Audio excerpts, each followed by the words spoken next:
Does it ever feel like pain is what we do? That we hurt ourselves, we hurt each other, we hurt the earth.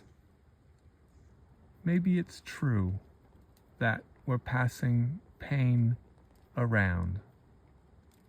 From parent to child, from tribe to tribe, from humans to earth. Maybe this has been going on for the entire human story. But what if we can transform this pain into beauty?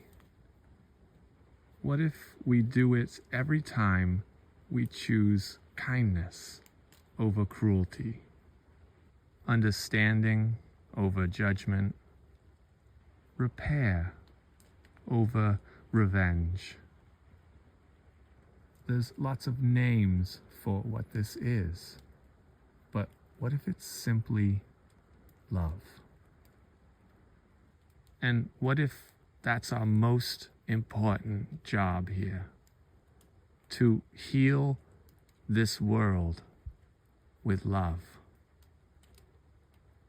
Yes, human beings have a unique capacity to cause harm, but they also have a unique capacity to love.